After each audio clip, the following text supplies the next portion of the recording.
This Inglewood scale models again. I'm back, and yesterday I showed you guys the material I was gonna use for my house diorama, but I didn't show you guys the location where my diorama will be sitting. Um, this is in my living room. I have this space behind my TV, and this is where the house is gonna go. I have good lighting here. I used to have my rim shop here before, and it was real good for pictures. Never had to worry about bad lighting. So for the floor base, I'm using this black foam board. It's pretty thick. So now what I have to do, I have to cut it so it can fit perfectly inside. So I already traced where I'm gonna cut with a pencil. And then I also traced it down here. So then all I have to do now is cut the pieces, and then the way I do it, I just hot glue them together. So I'm gonna cut them, and then I'll show you guys how it looks after it's all glued up.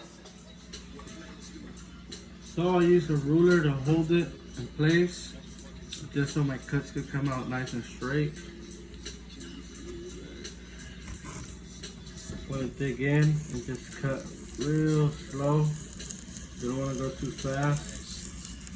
Make sure you use a brand new blade, because sometimes what will happen, it will drag your foam and it leaves ugly cuts.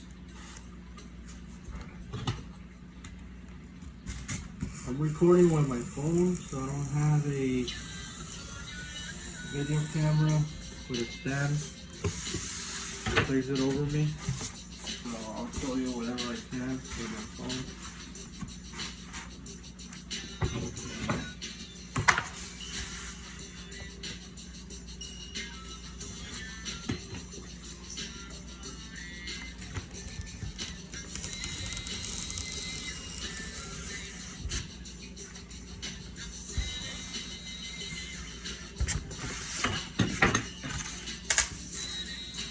Now it's pretty thick, so it won't cut all the way through. So you can always just go through the back and cut the remaining.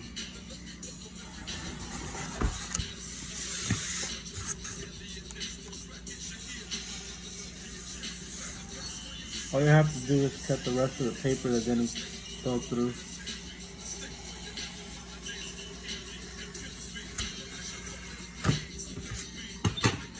There we go. Already cut. Now one thing I left out, it's good to buy yourself a cutting mat so you don't mess up your blade if you're trying to cut on top of wood or even the plastic table that I'm using. You can buy it at Hobby Lobby or Michael's. And just remember, every time you go to Hobby Lobby or Michael's, look up coupons on your phone, and you can get these 40% off or 50% off, so you don't pay that much. So sometimes material or even tools are real expensive. So with your coupon, you'll get them half price off. So this is the other cut. The smaller cut. I'll be cutting that now.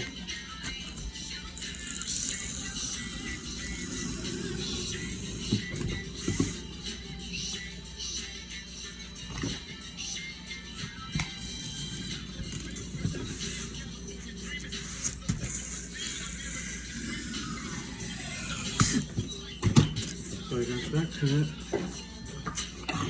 Now ready to cut the other piece.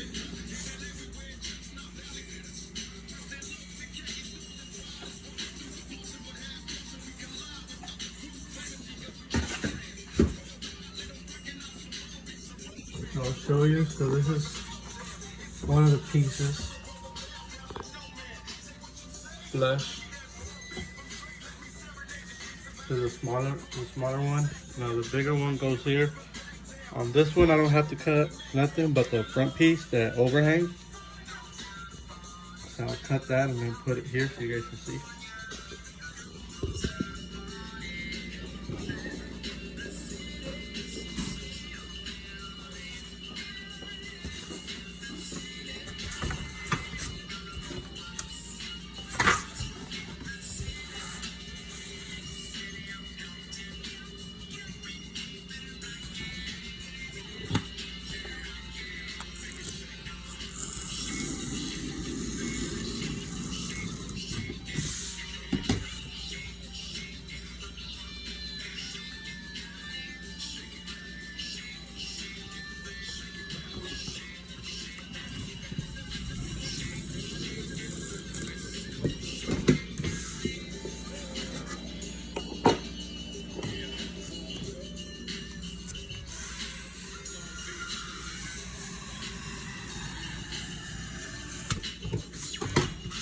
Okay, so we got that cut out.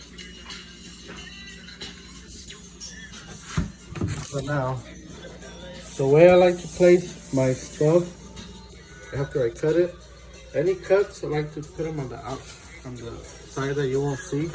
So that's the side I cut, and that's the thing cut, the factory cut on the outside. Then the same for any cuts that you do where you're gonna glue together, in case you don't cut straight.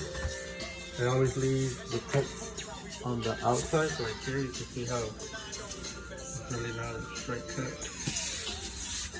And same thing where I cut the overhang and put it out in the back.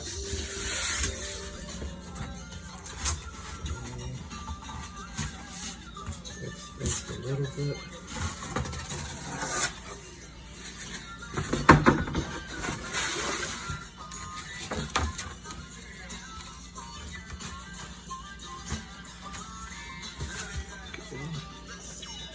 So I have the floor base cut out. Now all I have to do is glue these together with the hot glue gun. I like to put toothpicks going across on the inside. So like that, whenever I want to pull the whole thing out with the weight, it doesn't break apart. That's the toothpicks holding it together. So once I glue that together, I'll be spraying the black top, like the street part, with truck bed coating. It gives it that little texture like if it was blacktop. I don't have to spray that much since the board is already black. I'm just gonna spray a little just so you get that texture to make it look a little realistic. After that, I will be putting the sidewalk section, and then from there I'll draw out how I want the house to look. So for now, I'll glue this together and I'll put the bed coating on it. And once it dries, I'll do the sidewalk.